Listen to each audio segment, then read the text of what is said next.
Yo, what's up, everybody? It's Justin live from B2B Vault, the Biz to Biz podcast, sponsored by Nationwide Payment Systems, hosted by this guy, the Mike McDaniel of payment processing himself, Alan Kopelman. And we'll be providing you educational information about fintech, payment processing, small business, and the technology businesses are using in the world today. And in today's podcast, we thought it'd be different to ask the question to each other: what business would you start in 2024? So yeah, man, how you doing? I'm doing good. Fresh back from vacationing. How was Des Moines, Iowa? Oh, Cedar Rapids, Iowa. Oh yes, Cedar Rapids. It was good. I got to be on. I made an appearance on TV with my daughter. That was fun. Oh yeah, Yeah. very cool. At the end, I got to wave while they made fun of me for being cold there. No, I was freezing. I'm wearing my hat from my friend's racing team. And then I got some, these are very dark. These are the primetime Deion Sanders sunglasses. Oh, nice. But they're really dark. You can't see anything.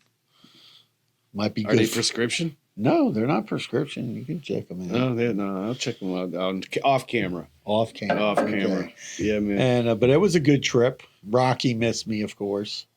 He was very excited for me to be back, jumping up and down. And The office was so quiet, bro. Oh, it was so quiet without Rocky here. oh, come on, you missed Rocky. Not a bit, but yep. Anyway, keep going. How was your trip? The trip was good. The flight was good. It was great to go on a nonstop instead of being a 9-hour flying day, 9-hour plus. It was a 3-hour flight. There you go. On the way back, it was 2.5 hours. I must have caught a tailwind. Winner, chicken dinner. So that was good. It was a good thing I parked my car at the airport because it was gridlock. If I would have had to get an Uber, it would To Miami or Fort Lauderdale? Fort Lauderdale. It would have probably took a couple hours. I mean, it was packed. The airport was packed of people getting dropped off to fly out because I came back the Before day before. Thanksgiving? I Yeah. came back the day before Thanksgiving. And for Thanksgiving, I was at my mom's with my brother, his wife, two out of 3 boys, Jacob. So that was nice. I had like the family in Cedar Rapids and then the fam here. Good. There you How go. was your week? Besides, I know you really missed Rocky. No, I didn't. Anyway, it's not like I don't like Rocky. I just didn't miss him barking. Okay. That's it. And I don't miss it. I will He's never. good not when miss he's sleeping. it. But he doesn't. Anyway, my week was fine. Busy. Did a lot of work around the house. Blah blah blah. Yep. Anyway, so man, what business would I don't know? You want me to go first, or you want to go first? Whatever you want. You want me to go first? I'll go first. No, I'll go first because then you finish out the podcast. Okay. Well, we're going to discuss it, right? The pros and cons. sure, whatever you want. So my business, what I would do if I was in a perfect world and I could just, Let's say you had Quit. unlimited funds. I would start. Funds was not an issue. I would start a permaculture landscaping business. And what exactly is that? That is, landscaping, obviously, right? But permaculture landscaping, the way we've been taught to believe that your lawn is supposed to be this grass that you can golf on, that's not, Right. it's just a lie. It's not true. It's not native to. Well, I don't know. You can't golf on my grass. I don't so- care what did she say about it, but it's not. It's a big false narrative that's been lied to the American public, and we've been told that our house has to look nice this way, and so the So what would traditional that landscape be? permaculture landscaping takes it back to whatever native plants and grasses and fruit trees and bushes that actually grow in your zone. So there's a lot of different zones. I know a lot about gardening, so it's a passion of mine. So, Well, if you're in Florida, you'd have like a coconut tree and a lime, lemon I mean, tree. you're just saying the basics. Yeah. No, Well, I'm sure there's other stuff. there's a lot. Yeah. Avocado, mango, Banana. soursop, banana, aki fruit, blueberries. I can keep going. It's just not. There's a lot of stuff that you could grow, but because we are taught because we are forced to believe that your lawn has to look a certain way, we don't do that. So my landlord won't even let me do the stuff that I want to do because it won't go by the neighbors. The neighbors won't like mounds of dirt growing fruit and vegetables in my front lawn for whatever purpose. I don't know. It's a big no-no. But so permaculture landscaping is a really big, specifically in a broader thing, a business thing, is like a sustainable living, sustainable products, eco-friendly type of stuff. Those things are a huge business right now and are only going to keep growing and growing and growing. People my age and even, a little bit younger are really, really specific on the types of brands that we buy, the clothing, what it's made of and stuff like that. So, I mean, if I didn't really think of like endless resources, this is just, like if I like was put into a bind and I had to start a job, that's what I would do. But as far as like, if I had endless resources, it would definitely be like a sustainable product. I don't know, whatever it would be. Like a clothing, a T-shirt, something that you would wear, something. Yeah. What's unusual is about like gardening and stuff. I had met with a company, and they never got off the ground, but they wanted to do like. They wanted to take like all the old office buildings that are closed. Yeah. And they wanted to grow like hydroponic vegetables and stuff in there. Yeah, where I'm from in Milwaukee, we have a place called Growing Power, started by Will Allen. And he developed the first vertical farming. Right. Because in inner cities, we don't have space to farm. So he implemented programs in the inner cities so people learn how to grow up.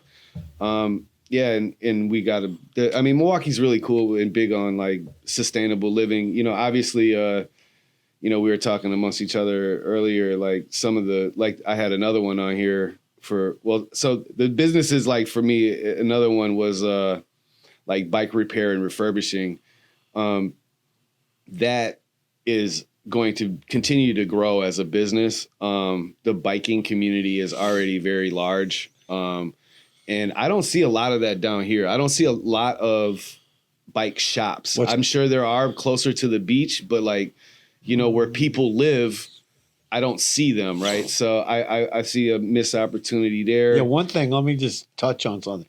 One thing that's really cool about Cedar Rapids is there's a lot of trails for walking, running, and biking. Yeah, there's parks down here, but there's not a lot. No, but I'm saying, and they actually, Rebecca, my daughter, was telling me, they actually like started to connect all the trails together. So now you could like walk literally like across the city or run or bike. Yeah, they have that in Milwaukee. It's called Hank Aaron Trail. You can like walk from Milwaukee basically to the Illinois border. Yeah, so it's really cool. It's pretty interesting there, considering that it's freezing cold some parts of the year. So what business would you start, man?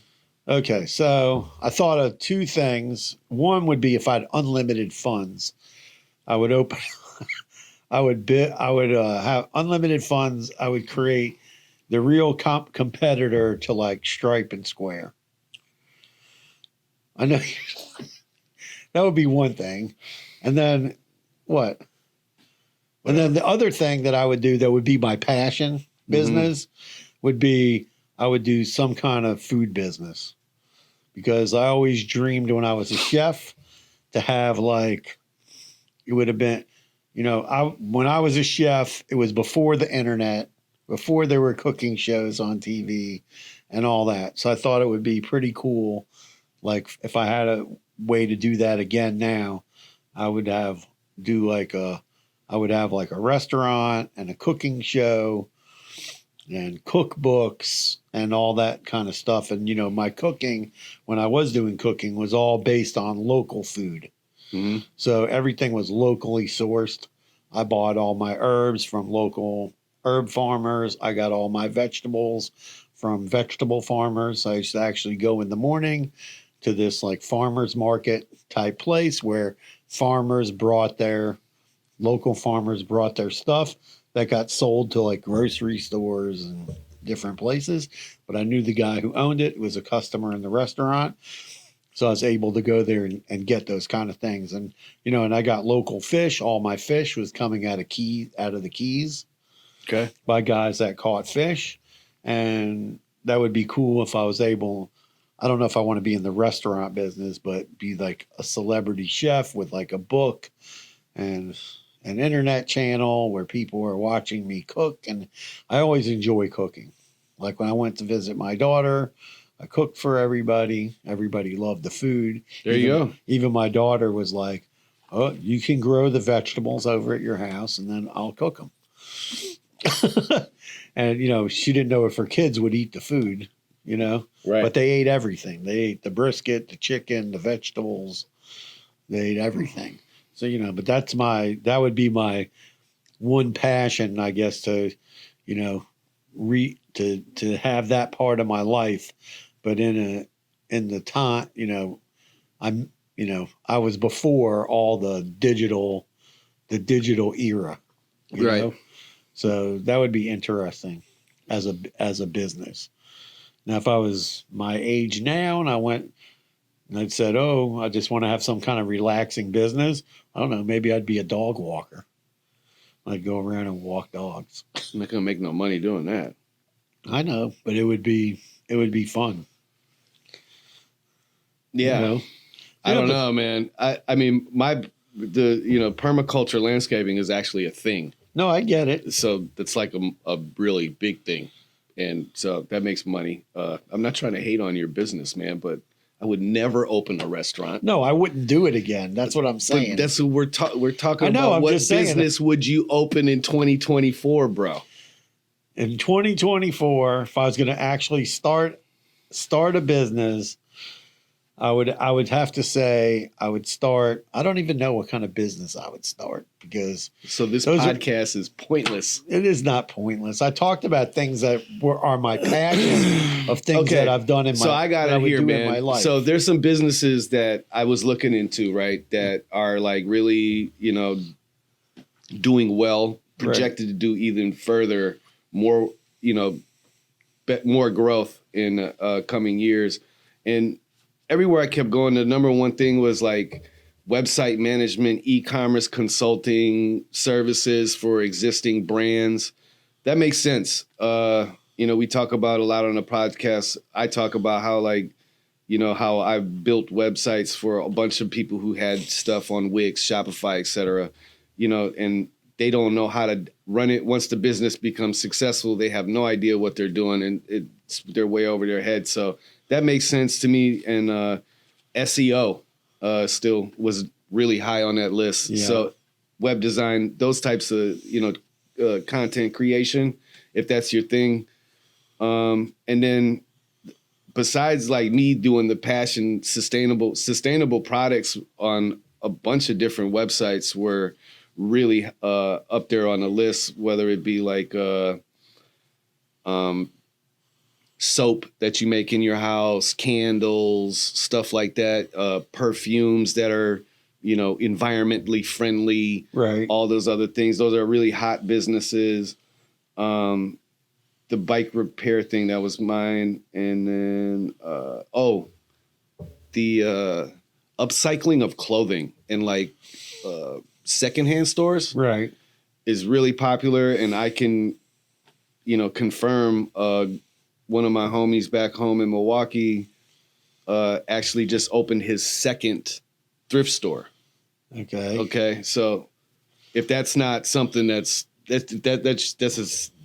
showing you that, you know, people, one, we're in a downtime and can't afford to pay for, you know, new products. And two, you know, people are kind of getting sick of the monotony of, you know, the way that fashion and just the retail system is set up in general. Yeah, when you talk about websites, you know, one of the things. Wait a second before you get into that. All right. You know, the number 3 that I came up with, that from like the little bit of research and time that I put into it, was the health and wellness industry itself, whether it be like yoga studios, massage therapy, you know, stuff that you don't need to be a doctor for. Right. You know, you can go and get a certificate to be a yoga instructor. You can be a Tai Chi instructor, Pilates, stretching, et cetera, et cetera, et cetera. It's really, that's a low entry level, you know what I mean? As far as money wise and stuff like that, it's just time. And then like self-care spas, like the spas where you go to get, you know, a massage and then you sit in the whirlpool or whatever, those types of things, and wellness centers. Now, a wellness center, I was saying, is like, that's one of those if you have endless money. Right. You know, like a wellness center is all of those things I just mentioned combined into one. Right. Like a physical therapist, you know, somebody to help you work out and all this other stuff, training. That was also on what I was going to mention as well, the trainer, being like a physical trainer to train people how to, you know, get in shape. That especially if you're doing it digitally. Right. Like that is a huge business right now for people all across the world. They're making hand over fist. I get hit up on that on LinkedIn all the time. Like, oh, do you want to be in the best shape of your life? When I was working, I went to work out with my wife last night, and I could see a bunch of like people just looking at me like, and I could see myself training people, right? But I wouldn't do that. You know what I mean? I wouldn't want to, but I could see how people, it's good money, I guess, you know? Yeah.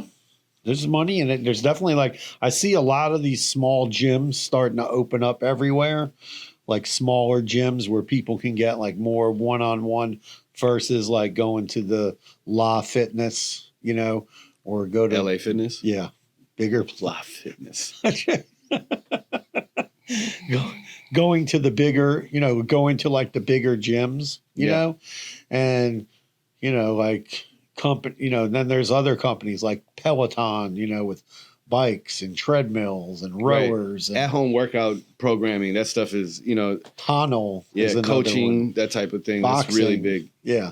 And I think that there's a lot of businesses, you know, because a lot of people started to stay at home, right? Yeah, but that's over.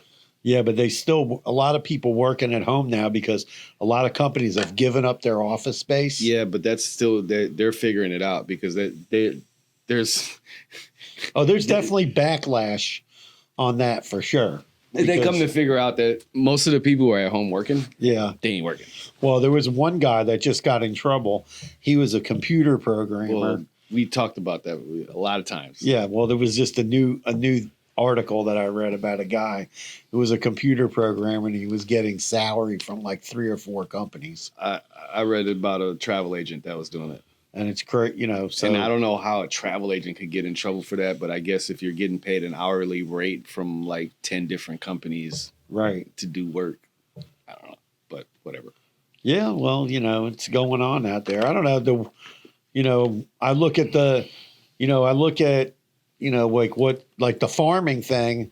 I think, you know, that's one thing that's really popular. And that is not farming, landscaping. Landscaping thing. In Iowa, it's very popular there. A lot of people, especially here in their backyard, are growing. It's very popular in South Florida. Okay. I have in my neighborhood a bunch of people have gardens. So I mean, it's not a Midwest thing to have. No, I'm just saying. I know a lot of people doing that. Not so much like in a gated community like where I live. Well, that's because they don't have. That's what I'm saying. That's why the permaculture landscaping is that type of business. Those people are perfect customers, right? Because they have such a small space, they think they can't do nothing, right? But they can. So it's that's one of those things. Lack of education, and or just I don't care to want to know enough. That's what a lot of it is. But I think a lot of times too, people are really afraid of. What is my neighbor going to think if I don't have nice grass? Right. So, put up a fence. Tell them to kick rocks. Yeah. You're trying to support yourself in these trying times. Well, the other thing is, so many people live in like apartment buildings and stuff. You can still grow outside on your balcony. Yeah, you can grow on your balcony. When I lived on the east side of Milwaukee, I had a small, well, it wasn't small, but I had a small area that was outside, and I grew on my porch. Yeah, I saw things recently, like online when I was. Dude, you just made me realize, like, those tomatoes that I was growing on that porch were some of the sweetest tomatoes that I ever had. I even took some out and transplanted them into the place we moved because they had like 4 or 5 garden beds already in the side of the house for me. That's cool. Yeah. Yeah, when I had my restaurant, I had a garden. There was a garden bed in the back, and I turned the whole thing into an herb garden. There you go. So I had like basil, lemon verbena, thyme, rosemary. I had everything growing back there. I mean, you got me thinking. Like, I mean, if I had endless money, I would start my own production company, a media company, like that would kind of like. Not what Tyler Perry did, like for movies, but some really similar, Yeah. No, there's a lot of different businesses. I think if you're if people look at it and you say, well, I'm on a shoot. Not on a scale of what Tyler Perry did. No, but Tyler Perry bought a whole town and turned it into a Hollywood. That's awesome. Shout out to you, dude. No, but one thing is a lot of people are looking for like the side hustle type business. But I mean, yeah. And everyone needs a side hustle right now. I need 5 of them. I'm looking for a part-time job right now. So if anybody's listening, my email is justin@nationwidepaymentsystems.com. I get a 10% cut. Just kidding. No, but a lot of people are trying to do like drop shipping. I don't even know what this Amazon F something A is that people are trying to do. And there's like, Amazon what? F something. I don't know. It's something to do with Amazon, but a lot of people are trying to come up with AWS? Amazon Web Services? No, they're trying to do like some kind of Amazon shipping thing. Drop shipping through Amazon? Yeah, but it's different. It's like you have a warehouse and you're like warehousing stuff for Amazon. That's a big business. Yeah, well, it's starting to, a lot of people are starting to get into that business of doing that, where people selling on Amazon instead of Amazon stocking it, this other third party group stocks it for you. And then they deal with all the shipping and all of that different stuff. Logistic company. Yeah, it's like a logistics type of thing. Mm-hmm. And the other thing popping up too is, like I had to get a FedEx package today, right? So it was at Walgreens. So you would go to the FedEx warehouse place down the street over here, but instead they had it at Walgreens. There you go. So, there's a lot of businesses like that popping up too, where people are putting Amazon lockers in spaces. That's a big jump though. What? I don't know how much that cost, but I myself couldn't just go and. No, they just had like a closet. They just literally had like one big cabinet in there in the Walgreens, and that's it. But how much did it cost to get into Walgreens? Who for FedEx? That's my point, Alan. We're talking about what people could start a business. Bro. No, I'm saying like now the most popular businesses I see people trying to start because they're trying to get merchant accounts is I see people, everybody wants to be a coach of some sort, coaching. And the other thing I see is I see a lot of people trying to get into digital marketing. And like you talked about, websites, SEO, and those type of things. I'm going to give 2 pointers on both of those businesses right now. If you want to get a merchant account and you're going to do some sort of coaching, you need to come up with a sustainable business plan that does not involve somebody giving you $2,000-3,000 up front. You need to come up with some kind of down payment and then either a bi-weekly or monthly payment to do this coaching and incorporate some kind of group coaching into it. Because I see a lot of chargebacks and disputes with this type of business. Anytime you have a service-oriented business where there's no product involved or no specific service. I'm not talking about like plumbing, right? And that's another thing. If you are handy, become a handyman. Oh, dude, I was gonna say Okay. that to the end, but yeah, bro. Become a handyman. Especially if you're in high school and you're about to graduate high school, like and you're like, I hate school, bro. Please, for your granny's sake, because one day she gonna call you, she's gonna be like, man, can you come and stop this sink from leaking, please? And you ain't gonna know what to do. But like on top of that, if you go and get your plumber's license, Yeah. that's all you need. You can hit the ground running. It's a lot involved in that. Okay, like being a plumber, but an easier entry level is a pesticide license. Your family lives in an area where you're dealing with a lot of rodents or something. You study this book, it's about this big. Yeah. And you go take the test, you certified, you go buy your equipment, and that job, you can hit the ground running. Yeah, there's not enough people in the trades today. Trades, please. Plumbing, electricianing, HVAC. HVAC, just general handyman. Carpentry. Stuff. Carpentry. These are all needed skills that are not being addressed today. Especially, I mean, for the youth, I think, yeah, man. I mean, we talked about it on the podcast before about how they took away like shop class, art, music, people listening that sound crazy. Like they said, bro, you don't have that. And, like, no, we didn't. They took it out of the schools. My kids, like, they didn't get it back until I put them into Montessori school. So, I mean, yeah, dude, like the youth, I think would really benefit from one, working with their hands. Yeah. And seeing the fruits from their labor, right? Like I remember one time building something building a birdhouse in shop class. Right. And I was just so proud of that. Like I measured everything, I sanded it, I make sure everything was right, I stained it. I was just proud of that. You know what I mean? Like I seen something that I created with my own hands, and I thought that at that point I was like, oh, okay, I could be a carpenter. Yeah, but without them having that experience, they don't know. Kids don't know. To give you an example, I had to call around to like 4 different places today, trying to find somebody who can from an IT company that wants to go out and run wires at a business. There is not enough people doing that. The people who are doing it don't want to do the small jobs. Oh, right. They're only looking for big jobs that are doing, but you never know. There's many times when we signed up like a guy with a small store, right? And then they referred us to a wholesaler, right?